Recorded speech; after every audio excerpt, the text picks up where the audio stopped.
ustedes este tiempo. ¿Así me escuchan bien? Sí. ¿No tanto? ¿Me puedo compartir con ustedes este tiempo de adoración al Señor? Porque cada domingo muchas congregaciones se reúnen a adorar al Señor. Es decir, lo que estamos haciendo ahorita es en comunión y en comunidad. Y aunque acá estamos en este espacio, más allí creo que hay Esperanza, de hecho yo comencé en Esperanza, donde conocieron a en la central. Y varias iglesias, cuando venían a la moto, yo veía pues algunas congregaciones, a los hermanos Gutiérrez, que entraron. Muchas veces nosotros llegamos al servicio, ustedes ya eran en la mañana, Gutiérrez como corre con el agua, que barre, que trata de usted sugiere. Este es de la alabanza porque iba con el bolso, ¿cierto? Entonces, es muy bonito y especial ver cómo toda una comunidad se congrega en diferentes lugares para adorar al único y verdadero Dios. Amén. Quiero compartir con ustedes un mensaje que precisamente estoy también compartiendo en la iglesia. Se llama Sion. En la iglesia hemos ya compartido 2 mensajes de la serie. Sin embargo, yo voy a tratar de hacer un resumen de los 4 mensajes. Son 4 mensajes. Realmente en la iglesia hemos dado 2. Pero cuando hablo de Sion, quiero aclarar que no estoy hablando del sionismo.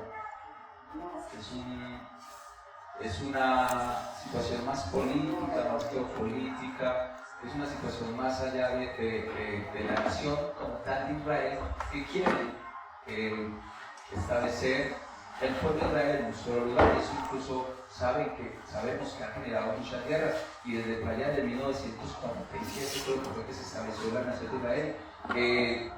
El pueblo de Israel, como está escrito en la Biblia, como nación, ellos allá han tenido muchas dificultades con sus vecinos. Sin embargo, yo no vengo a hablar de sionismo, yo vengo a hablar de Sion, aquel lugar, aquella experiencia, aquella presencia o aquella expresión y revelación que desde la palabra del Señor vemos, no solamente en el Antiguo Testamento, sino también en el Nuevo Testamento. Incluso muchas veces muchos de ustedes han cantado, han usado la palabra Sion. ¿Quiénes conocen esa palabra? ¿Qué es eso? A ver, levanten la mano, pero ¿quiénes han escuchado de Sion? ¿Sí? ¿Quiénes es la primera vez que escuchan Sion? Listo. Vamos entonces a dar un contexto muy general. Voy a ir, digamos, un poco rápido para tratar de dejarles el mensaje, la esencia de lo que Dios nos habla a través de ese lugar de Sion, que es la presencia de Dios, y entender cómo desde el pueblo de Israel se empieza a manifestar un propósito que Dios tenía, que consistía en que su presencia los iba a acompañar a ellos como pueblo allá desde el principio, cuando Dios le hace la promesa a Abraham, pero no se limitaba a eso, sino que más adelante, cuando Cristo Jesús se revela, se hace hombre y se revela a nosotros, ahora Cristo es el camino, ahora Cristo acerca la presencia de Dios más allá de ser solamente un lugar. Recuerden que el pueblo de Israel, cuando sale de Egipto, Dios le dice a Moisés que en el arca los iba a acompañar con su presencia. Entonces el arca que empieza Moisés a llevar a través del desierto por el pueblo de Israel en el Éxodo, era la manifestación o era el recordatorio también de que la presencia de Dios iba con ellos, que ellos no estaban solos. ¿Y cuánto queremos que Dios nos diga, ustedes no están solos? ¿A cuánto les gusta escuchar la voz de Dios o escuchar que el hermano le dice, Dios está contigo? Pues precisamente el pueblo de Israel también deseaba eso.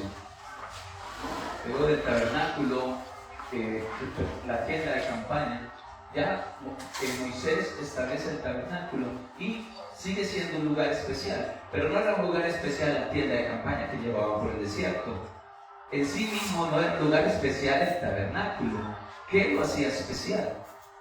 El arca que representaba la presencia de Dios. Sin embargo, ellos para poder adorar, ellos tenían que seguir algunos pasos y no cualquiera se podía acercar a esa arca. ¿Cierto? Cualquiera no podía acercarse allí al arca de la alianza, que representaba la presencia de Dios, Entonces todo el pueblo de Israel tenía a Dios. Sin embargo, dentro del pueblo de Israel, que eran 12 tribus, había una tribu que iba a estar más cerca de esa arca que representaba la presencia de Dios. ¿Cuál era esa tribu? La tribu de Leví. Pero dentro de esa tribu de Leví, no todos los de la tribu de Leví podían llegar hasta donde quisieran, hasta el lugar santísimo, que era donde habitaba la misma presencia de Dios. Porque los levitas servían en el templo.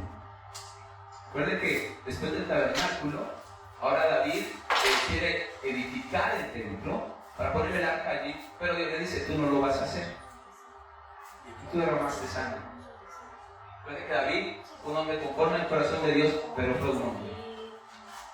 Tuvo cosas que estuvieron mal. Pero Dios dice que tuvo un corazón conforme a su corazón. David asesinó. David mintió.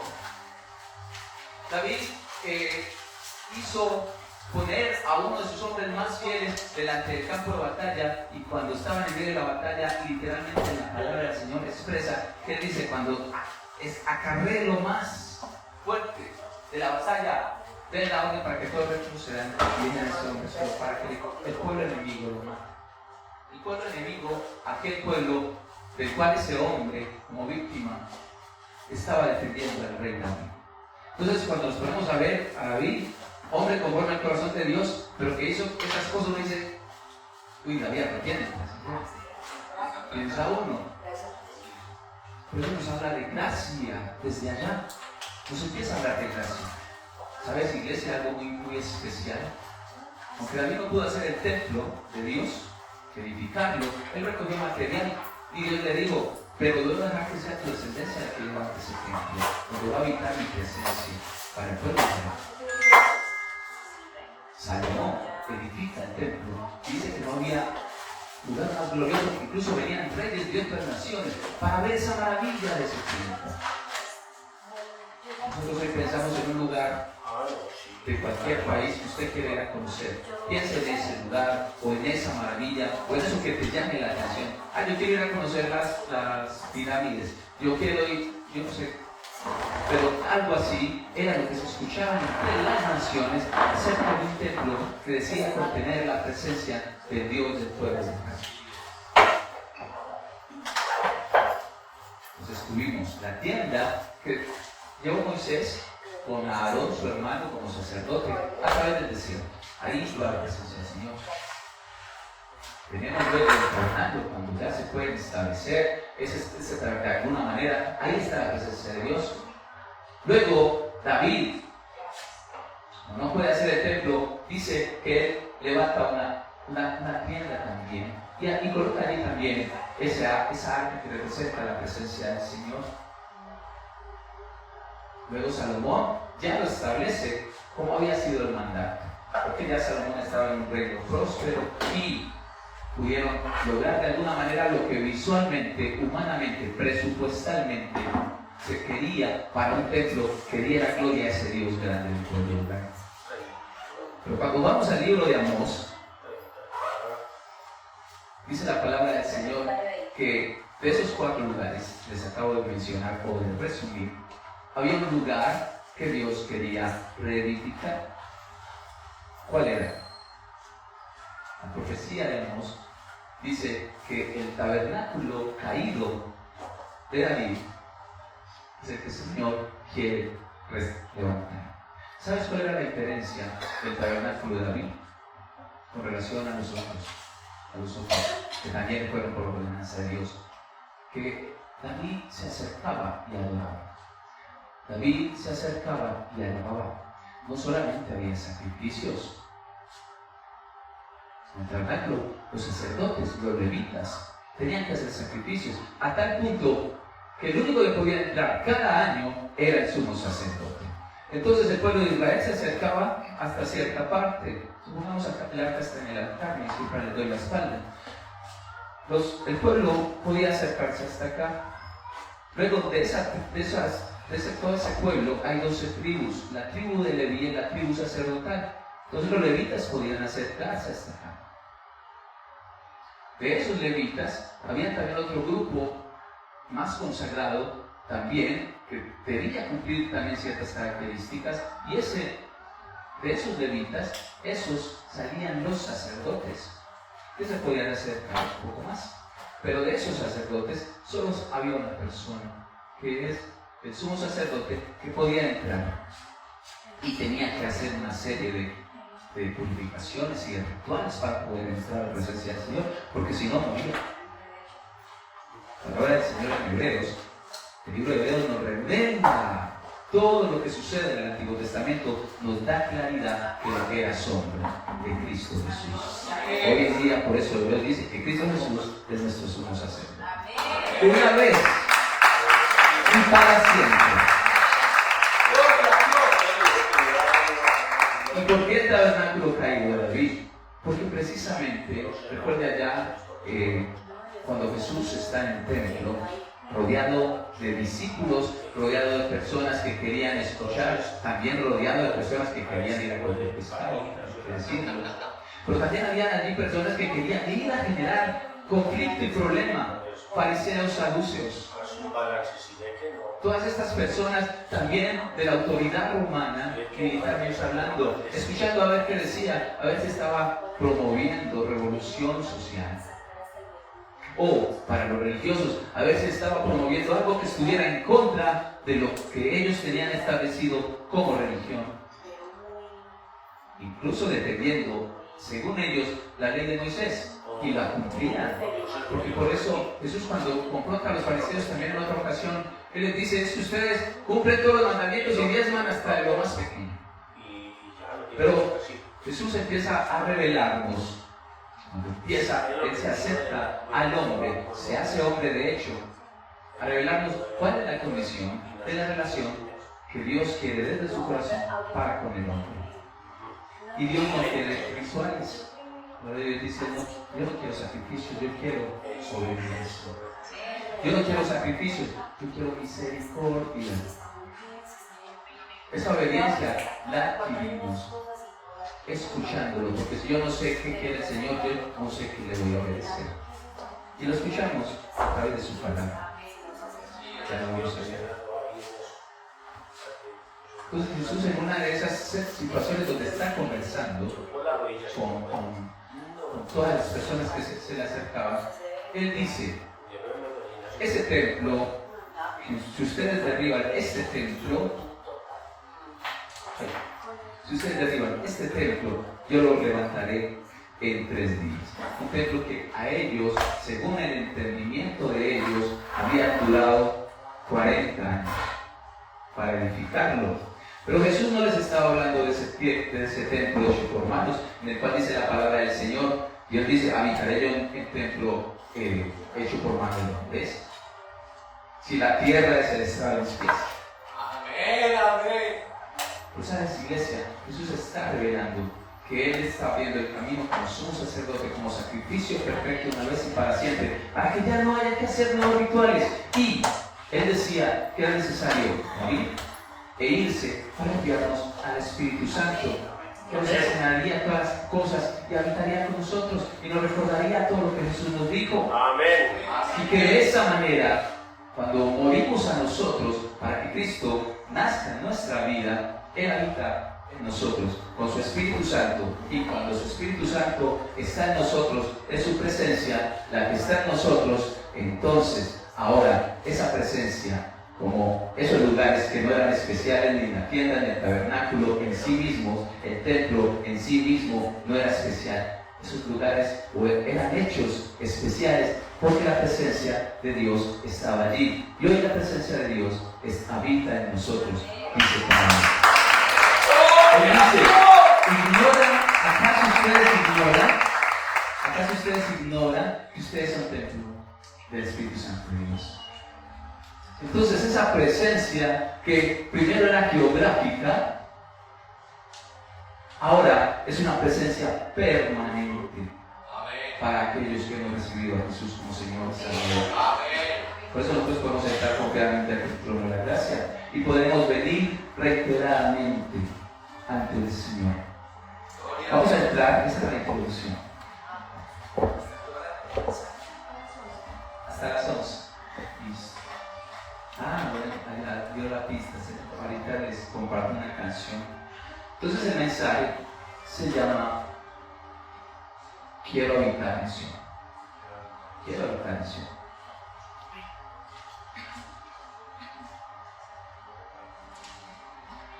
¿Cuántos trajeron allí la palabra del Señor? Resulta que Sion es una palabra que aparece mucho en el Antiguo Testamento, también aparece en el Nuevo Testamento, e incluso los salmos le dedican salmos completos a Sion. Isaías también habla constantemente de Sion. Pero yo quiero que hoy nos llevemos lo que dice 1 Pedro 2:6. 1 Pedro 2:6, y de esta forma iniciamos ahora sí el mensaje.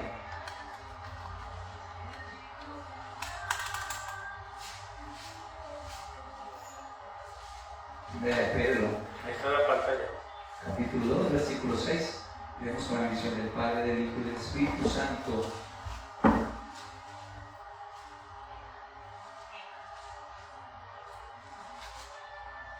Por lo cual también contiene la Escritura. He aquí, pongo ¿en dónde? En Sion.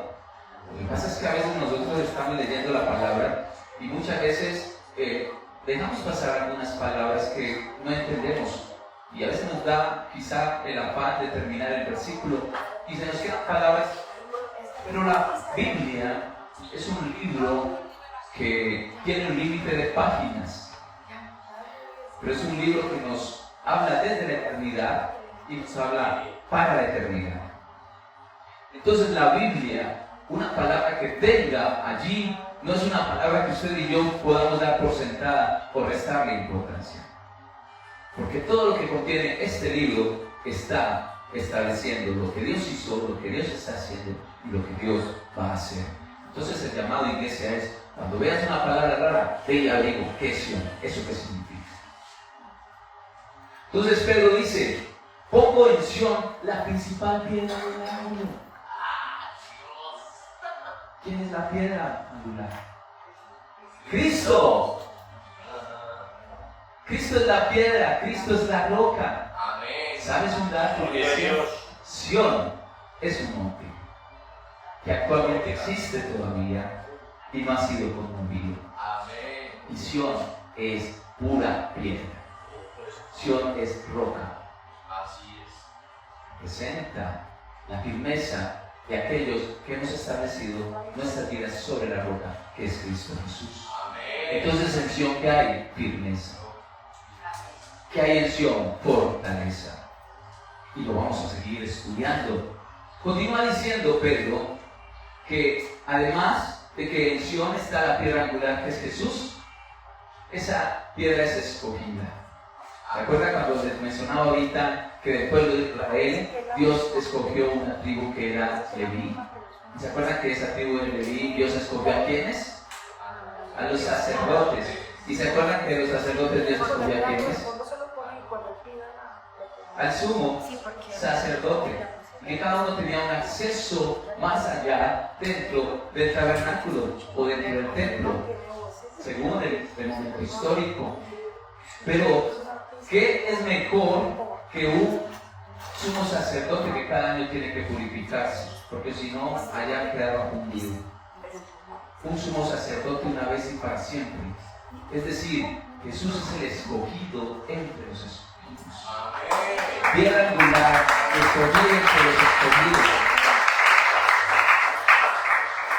Y Jesús, Pedro, continúa hablando y dice que ahí en Sion, esa piedra, aparte de ser una piedra del ángulo, recuerde que esa piedra para las construcciones todavía no lo hacemos, no como ellos, que ellos ponían literal una piedra, nosotros ponemos cimientos y columnas y bases y cavamos para abajo y le metemos concreto antes de levantar el edificio.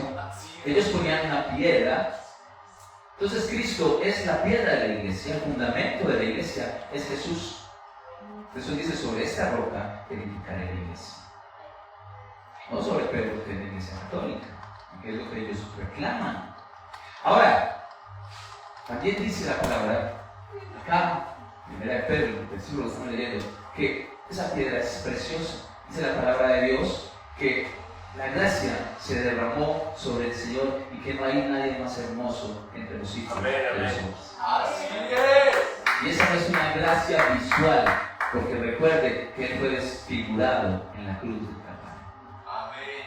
Es la gracia del corazón del Hijo de Dios que se acercó para acercarnos al Padre. Y los que ven al Hijo de Dios, ven al Padre también. Amén. El Hijo de Dios acercó la presencia a nuestras vidas. Nos acercó al trono, pero también nos acercó a su Espíritu Santo. La verdad Dios dice que el que creyere en Él no será avergonzado. A los que creen en su nombre, Jesús y el Padre nos han dado la potestad de ser hechos hijos de Dios.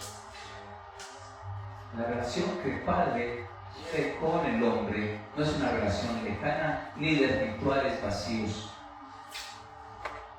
Dios no quiere que nosotros vengamos solamente a la iglesia y levantemos las manos en el culto, cantamos de 9 a 10 y de 10 a 11 escuchamos al muchacho que viene de San Javier a predicar. Y a veces he hecho el ejercicio en algunas iglesias que voy después de que predico para que prepare ahorita. Me paro allá y pregunto, ¿de qué fue el mensaje? Ay, no sé, no me acuerdo. ¿De qué fue el mensaje? Luego vemos un ritual. Y usted está sentado aquí y está pensando en el sancocho que dejó, ay Dios mío, dejé los rifles montados. Ese muchacho se le va a olvidar que tiene que bajar los rifles. Ay Señor, vengo a pagar los servicios. Tu foco en la presencia del Señor tiene que ser el Señor. Amén. Si tienes problemas, cuando miras al Señor, te das cuenta que tu problema no es tan grande. Si tienes necesidad, cuando miras a Dios, te das cuenta que tu necesidad no es tan grande. ¿Dónde tienes tus ojos? La invitación es, vamos a Sion, vamos a la presencia de Sion. Ahora usted mira, no tengo pasaje para ir para él. Porque Sion es un monte, ya les dije, piedra. Tendríamos que ir allá. Significaría entonces que todas las iglesias que yo vi los domingos o cuando voy para las iglesias, veo congregaciones que se reúnen, ellos están reuniéndose en vano. Porque es que como Dios habita es donde está el arca. Porque es que Dios habita es allí donde Él estableció según el Antiguo Testamento, según el Antiguo Pacto. Pues resulta que ahora hay un nuevo pacto que es en Cristo Jesús, donde estableció que donde hay uno o dos reunidos en su nombre, allí está. O sea que nada más con ellos dos ya cumplimos la cuota. Lo demás es ganancia para nosotros. Presencia de Dios para nosotros. Porque somos muchos, en muchos lugares. Y la presencia de Dios está en todo lugar que se dispone. ¿Por qué? Eso sí lo dice el Señor. Que Él habita con el quebrantado y con el humilde de corazón. ¡Santo Dios! Es el requisito. Recibir al Señor con agrado. Entonces ya vemos lo que dice Pedro. Vamos entonces a hacer un rápido recorrido geográfico, geográfico histórico, pero ese recorrido va a ir con la aplicación espiritual. Resulta que David toma un monte llamado Sion, que si David no determina que todo ese lugar va a ser llamado la casa, la ciudad del gran rey, ese monte hubiese sido otro monte cualquiera. Pero resulta que él le arrebata por medio de la batalla a lo que use ese monte, que era una fortaleza difícil de lograr. Cuando David domina en su reinado ese monte, él dice: yo quiero establecer aquí el lugar donde voy a buscar la presencia de Dios. Antes de ser rey, David ya amaba la presencia del Señor. Amén. Durante su reinado, David siguió amando la presencia del Señor. Sí. Y aún cuando ya David se vio cerca de morir, él empieza a planear ya en el momento ya de su muerte. Sabía que iba a partir de esta tierra, pero sigue allí enfocado en la presencia del Señor y le da instrucciones a su hijo Salomón acerca de la edificación del templo. La presencia de Dios para David, un hombre que cometió errores, siempre fue la presencia del Señor. Por eso Dios quiere edificar ese tabernáculo caído de David. Era un tabernáculo que no dependía de que el culto fuera a las 9 o a las 10, sino que a las 7 de la noche el sábado también usted y yo estamos conectados con la presencia del Señor. Estamos trabajando allí en nuestras labores o en nuestros estudios y estamos conectados en la presencia del Señor. Amén. Sion es permanencia. Amén. Es lo que Dios quiere hacer, habitar permanentemente. Dios no quiere venir con su Espíritu Santo el domingo a las 9 y cuando salimos allá el Espíritu Santo se sale otra vez y ahora empiezo otra vez a gobernar yo y empiezo otra vez a pelear con el vecino, y empiezo a pelear con mi mamá y empiezo a regañar a mis hijos. Eso es lo que el Señor quiere. El Señor quiere que tú vivas su presencia en todo lugar, en todo momento donde estés, donde vayas. Entonces allí ese monte se establece. Sin embargo, el templo, doy el dato una vez, cuando Salomón lo edifica en el monte Moriah, que era un monte cercano al monte de Sión. Pero el hecho de que el templo esté edificado en el monte Moriah era conocido el monte de Sión, y Sión y el monte Moriah y todo Jerusalén se le conoce ahora como la ciudad de Sión, como la ciudad del gran rey. Es decir, que ese monte declara históricamente, geográficamente, que Sión es todo ese sector. Y eso tiene un contexto muy importante para lo que vamos a desarrollar al final del mensaje. El Salmo 137 lo leen en su casa, pero les cuento, cuando el pueblo de Israel es derribado su templo, pero lo digo poéticamente de esta manera. El pueblo de Israel es llevado en cautiverio, pero dañan, destrozan el templo de Salomón, pero ya el templo de Salomón espiritualmente estaba destrozado, porque el pueblo se había apartado del templo, lo que para ellos representaba la presencia de Dios, y se habían apartado porque habían decidido ser desobedientes. La presencia de Dios es necesaria que nos acerquemos a ella en obediencia. ¿Quién habitará en su monte santo? ¿Sabes cuál es ese monte santo? Sión. El limpio de manos y el puro de corazón. Pero como usted y yo somos perlitas, que mejor dicho, sabemos que fuimos lavados por la sangre del Cordero de Dios, que quita el pecado del mundo. Entonces somos limpios, tenemos una mente limpia, renovada, porque hemos recibido a Jesús. Entonces el libro de los Salmos nos cuenta cómo anhelaba el pueblo de Israel volver a ese monte que representaba la protección y la presencia de Dios, la firmeza de Dios, porque para ellos adorar a Dios necesitaban estar en ese lugar donde estaba allí el arca del pacto. Usted y yo hoy estamos aquí y con los ojos cerrados o con los ojos abiertos tenemos a Dios en nuestras vidas permanentemente.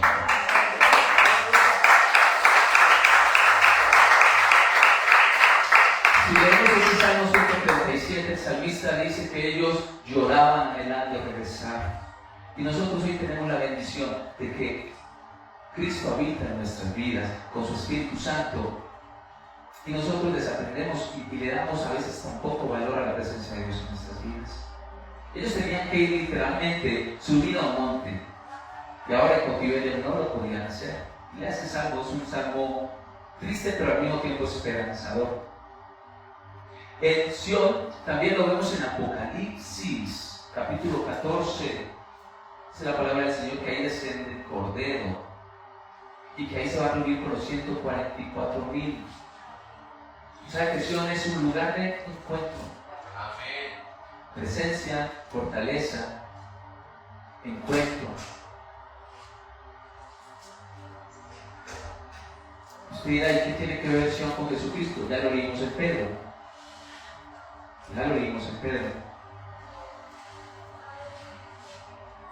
Pero resulta que lo que yo leí es que Dios pondría la piedra angular, no fue algo que se le ocurrió a Pedro, era una palabra profética de la cual Pedro había tomado el Antiguo Testamento y la estaba trayendo al Nuevo Testamento y estaba diciendo, es que Jesucristo es la piedra angular, es que Jesucristo es el escogido, es que Jesucristo es el precioso, es que Jesucristo es la puerta de Sión. Jesucristo es la presencia de Dios Padre. Jesús dijo, el que me ve a mí, ve al Padre.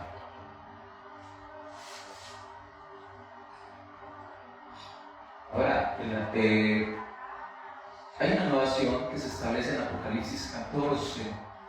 Esa acción representa también esa ciudad en la cual habitan los redimidos de Jesús, que es la iglesia. ¿Sabes? Los evangelistas también relacionaron a Cristo con Sion y con profecías de profetas anteriores al Nuevo Testamento. En Mateo 21:5, Mateo al escribir cita al profeta Zacarías. Mateo en el capítulo 21 versículo 5 cita a Zacarías 9:9 y dice, decid a la hija de Sión. ¿Quién es la hija de Sión? Resulta que históricamente todas las personas que nacían en Jerusalén, que era la ciudad de Dios, que también ellos eran conocidos como los sionitas, todos los nacidos en Jerusalén. Entonces la hija de Sión es Israel, es Jerusalén. Pero espiritualmente la hija de Sión ahora es la iglesia que ha nacido en la presencia de Dios. Entonces acá hay una promesa que Mateo recuerda y trae el Antiguo Testamento. Dice, decide a la hija de Sión, he aquí tu rey viene a ti. Algo que debemos entender es que cuando Zacarías, ustedes saben que los profetas escriben muchas cosas por inspiración del Señor, pero muchas veces el profeta no tiene el entendimiento de cómo es que se va a desarrollar y cómo es que Dios lo va a desarrollar en el tiempo. Zacarías sencillamente escribe, pero cuando venimos al Nuevo Testamento, acá Zacarías no está hablando del rey de Israel como nación, está hablando del rey de la iglesia que él redimiría. Y lo podemos entender acá en Mateo. Dice, he aquí, hija de Sión, tu rey viene a ti. ¿Quién es el rey? Jesucristo. Viene manso. Recuerda cuando Jesús dijo, aprendan de mí que soy manso y humilde. Así es. Jesús no vino con una espada. Jesús vino con servicio, Amén. con perdón. Fue la forma de reinar. Es su reinado. Dice, y viene sentado sobre un asna. ¿Quién entró en Jerusalén sobre un asna? Jesús. ¿Por la que Jerusalén es Sion? Amén. Entró el rey, no solo de la tribu, del pueblo de Israel como nación, sino que entró el rey eterno y soberano, entró como rey y señor, pero no a la manera que ellos estaban esperando. Ellos querían un rey con espada, como lo hizo David, que tomó ese Sión con espada y con fuerza.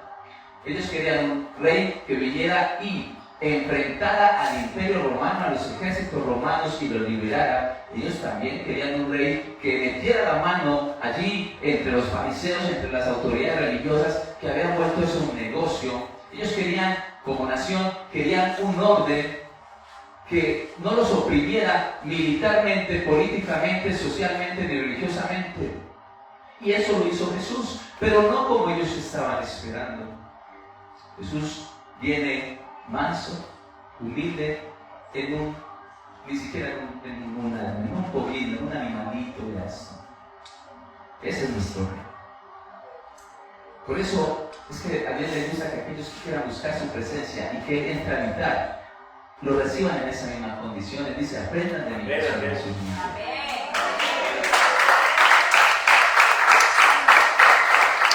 Y ese animalito, dice el profeta, que era un animal de carga, porque él cargó con nuestras culpas, nuestras rebeliones, nuestra maldad, nuestra enfermedad, nuestro pecado. ¿Recuerda lo que dice Isaías? Dice que él cargó con todo eso.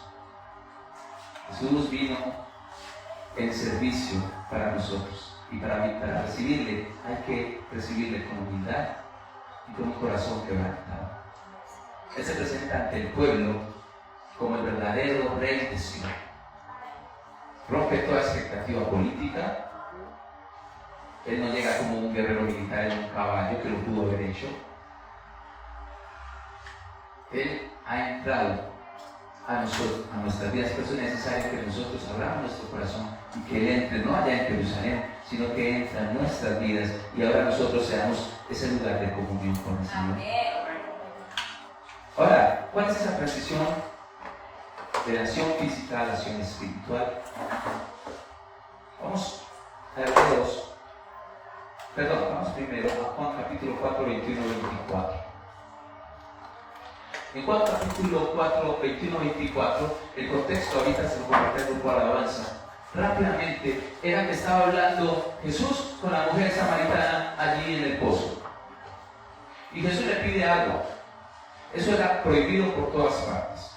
Primero, la mujer samaritana fue al mediodía a ese pozo, lo que significaba que estaba evitando ir en las horas de la mañana, que era la hora en la que se sacaba el agua, porque se sentía avergonzada de reunirse con las otras mujeres. Y evidencia de eso es que Jesús le dice que tú no has tenido 5 maridos. Es decir, socialmente la mujer samaritana era desechada, era despreciada. Primero por el mero hecho de ser samaritana, que era una mezcla entre el pueblo de Dios con otras naciones de hace años. Entonces los judíos puros los desmeritaban, los alejaban, no querían nada con ellos. Segundo, era una mujer que no había sido honrada por sus hombres anteriores, había tenido varios maridos. Tercero, hombre, mujer, solos, hablando, ni siquiera los hermanos con sus hermanas podían hablar de público, según esa cultura. Y él está allí en un pozo, hablando, pero en los primeros versículos del capítulo 4 dice, a los discípulos se les dice, es necesario que pase por ese lugar. Porque allí el Señor está abriendo lo que luego Pedro tendría que entender, que era el Evangelio y la presencia de Dios para los gentiles, para todos aquellos que no son nación de Israel. Entonces Jesús allí se manifiesta y ellos conversan y dicen, es que ustedes adoran en tal monte, Gerizim, y ustedes dicen que hay que adorar es en el monte de allá, en el monte de Moria. Entonces usted dice, pues te digo, David de vuelta, así no es. Hoy se ha revelado a ti la salvación de Israel y ahora no se va a adorar así. Es decir, Jesús llega rompiendo protocolos de entrada de un rey, llega rompiendo protocolos también de la adoración, o más bien, más que romper, es aclarar lo que los profetas desde el Antiguo Testamento venían escribiendo, lo que desde el tabernáculo se hacía protocolariamente, por protocolo, era la revelación que siempre todo apuntaba al cumplimiento de Cristo Jesús. Así es. Jesús rompe expectativas. Entonces es lo que dice Juan 4, 21 al 24. Es que nuestra adoración no depende de ese monte físico.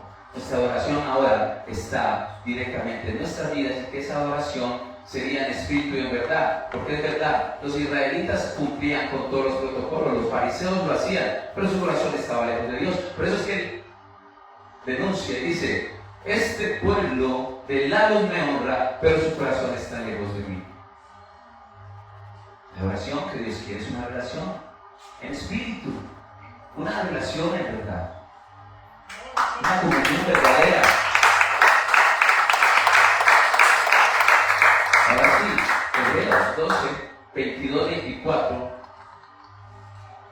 nos habla del monte de Sión celestial, no del lugar geográfico que actualmente yo les mencioné, sino que cuando Jesús muere, cuando Jesús resucita, Él ahora abre el camino. Recuerda que Jesús dijo, yo soy el camino.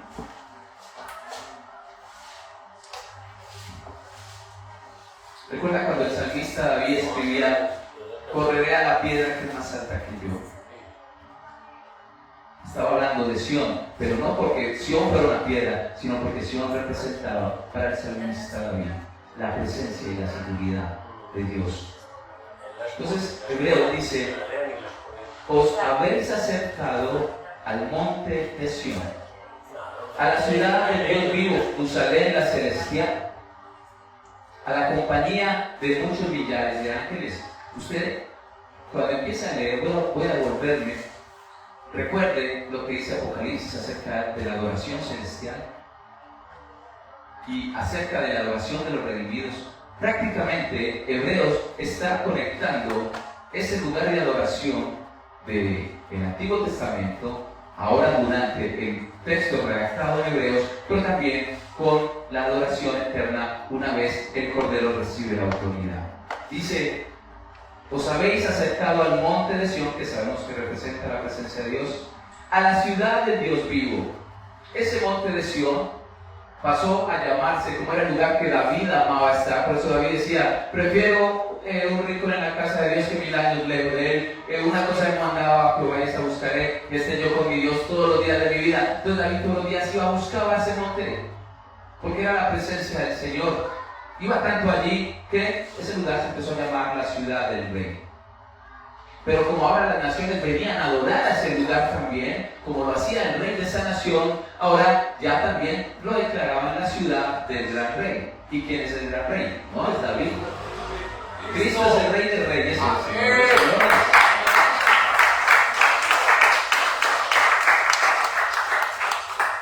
Entonces, nos hemos acercado al monte de Sión, a la ciudad del Dios vivo, la Jerusalén, la celestial, a la compañía de muchos millares de ángeles, a la congregación de los primogénitos que están inscritos en los cielos, los 144.000. A Dios, el juez de todos, a los espíritus de los justos hechos perfectos. Versículo 24, imperdible este versículo. A Jesús, el mediador del nuevo pacto, y a la sangre rociada que habla mejor que la de Abel. Somos perfectos por la sangre de Jesús. Amén. No por nuestras obras. Así es. Pero estamos en perfeccionamiento. Y no, pastor, es que no me corrija. No me corrija porque Cristo me recibe como soy. Así. Él te acepta como eres, pero no te deja como eres. Porque quiere limpiar tus manos, quiere limpiar tu corazón, quiere limpiar tu mente, quiere limpiar tus relaciones. ¡Gloria! Porque es la forma en la que le obedecemos y le honramos y manifestamos y sabemos que somos de Sión. Así es. Mire, hermano, no me diga que usted estuvo 5 horas orando, no me diga, déjemelo ver. No me diga que usted estuvo ayunando una semana, déjemelo ver. El fruto del Espíritu Santo Amén. es el que manifiesta tu relación con Dios. Amén. El fruto que expresas es lo que refleja si estuviste en la presencia de Dios, si estuviste allí en Sión. Salmo 48 dice: hermosura y gloria de Sión. Grande es Jehová, grande es Jehová y digno de ser en gran manera alabado en la ciudad de nuestro Dios, que es Sión, en su monte santo, que es Sión. Hermosa provincia, el gozo de toda la tierra, presencia del Señor es el monte de Sión, a los lados del norte, la ciudad del gran rey. En sus palacios, Dios es conocido por refugio. Recuerde que la roca, la montaña, era firme y era seguridad. Dice en el Antiguo Testamento también, Isaías, dice que se acercaban las naves de Tarsis y que nada más de ver ese monte de Sión decían: no, imposible dominar ese monte. Porque hay seguridad para los que se refugian en ese lugar. Y ese lugar es la presencia de Dios. Hay seguridad para los que se refugian en la presencia del Señor. Amén. Es acá donde dice: se turbaron aquellos que pasaban por allí. Les tomó allí temblor, dolor como mujer de parto. ¿Sabes, iglesia? Versículo 11 dice: se alegrará el monte de Sión, se gozarán las hijas de Judá por sus juicios. Andad alrededor de Sión, rodeen Sión, contad sus torres, considerad atentamente su antemudo, miren sus palacios, para que lo contéis a la generación venidera. Versículo 14. Porque este Dios es Dios nuestro eternamente y para siempre, y Él nos guiará aún más allá de nuestra muerte.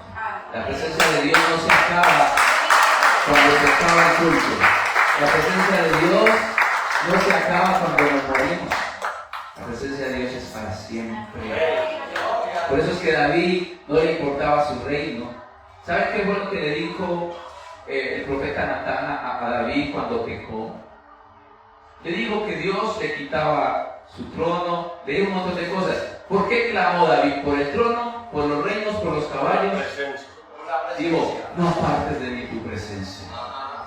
Amaba la presencia. Yo les pregunto, ¿ese es el anhelo suyo por la presencia de Dios? ¿O tenemos que aprender de ese David imperfecto? Amén, amén. Para ser conforme al corazón de Dios, además de a pesar de nuestra imperfección. David fue perfecto conforme al corazón de Dios, porque Dios conoció su corazón. El corazón de David era establecer un lugar geográfico para ir a establecer allí la presencia de Dios. Pero ese lugar geográfico resulta que el pueblo lo tomó también como lugar para ir a buscar a Dios. Y ahora las naciones que también querían conocer de ese Dios venían y adoraban allí.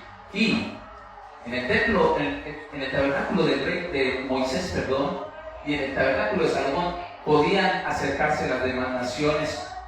En el tabernáculo de David se acercaban otros pueblos a adorar a Dios. Eso significa, y se revela en el Nuevo Testamento, que por el pacto, el nuevo pacto de Cristo Jesús, ahora todas las naciones que reciben a Dios son injertados en el pueblo de Israel, dice Pablo. Es decir, que ahora nosotros somos nación de Dios, ahora nosotros pertenecemos a Sion, somos nacidos en Sion. Espiritualmente hablando, Dios ha determinado que nazcamos en su presencia, habitemos en su presencia, y por eso somos pueblo suyo, nación santa, linaje escogido por Dios. ¿Para qué? Para que nos veamos bonitos, para anunciar las virtudes mías de aquel que nos llamó de las tinieblas a su luz admirable. Y para ir terminando Apocalipsis, en Apocalipsis capítulo 21, para el pueblo de Israel y para los judíos en general, el templo era lo más importante y lo más preciado. Cuando Juan ve la visión que Dios le manifiesta en la isla de Patmos, Juan ve allí el trono celestial. Yo me deslumbraría con lo que describe. Dice que hay un arcoíris alrededor. Yo me deslumbraría. Pero Juan escribe, y estaba el trono. Igual había un arcoíris alrededor. Y al lado del trono había 4 seres vivientes. Que la descripción yo me asusto. ¿Lo ha leído? Y que al lado de ese trono también había 24 tronos. Yo estaría maravillado. Y Juan lo sigue escribiendo, es normal. Pero en Apocalipsis, y dice que también había ángeles alrededor. Y después se desarrolla toda la situación del Cordero. ¿Quién es digno de abrir los sellos? El Padre tiene el rollo en la mano derecha. Y pasan un montón de cosas que yo no escribo. Yo me quedo deslumbrado por lo que está pasando. Sin embargo, Juan escribe para testimonio de los que hoy estamos leyendo. Pero sabes, hay algo que a Juan sí le inquietó en el cielo. Y es que él dice que él buscaba el templo, pero que él no veía el templo por ninguna parte. Porque para los judíos era muy importante el templo. Pero resulta que al final de Apocalipsis, Juan escribe la respuesta. Y él dice, y ya no había templo porque Dios mismo era el templo de ellos.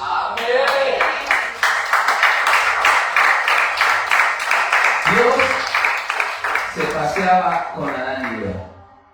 Dios acompañó al pueblo de Israel en su travesía del Éxodo. Dios se estableció en un templo de Salomón allí a través de un arca. Pero con Cristo, ahora Dios habita en nosotros. Pero resulta que por la eternidad, cuando muramos, para nosotros el morir es ganancia. Nosotros habitaremos en un templo, en nuestra nueva Jerusalén, en Sion, en Dios. Ese es el ciclo del cumplimiento de esa ciudad que Dios nos ha llamado a habitar, y es su presencia. Yo quiero compartir con ustedes una canción para terminar. Esa canción la escribí hace mucho tiempo, pero tiene que ver mucho con el tema. Y yo quiero que usted la escuche, porque es un poco así como poética. Entonces, ya con este mensaje yo creo que la va a entender. Y es precisamente diciéndole al Señor: Dios, yo quiero habitar en esa ciudad, yo quiero subir. Eso implicaba también un esfuerzo. No que por ese esfuerzo usted tenga acceso al Padre, no, implica voluntad. Amén. Como les decía ahorita, ellos para subir al monte tenían que subir o desplazarse a ese lugar. Nosotros ahora solamente es tener la decisión y el deseo de poder habitar en la presencia del Señor.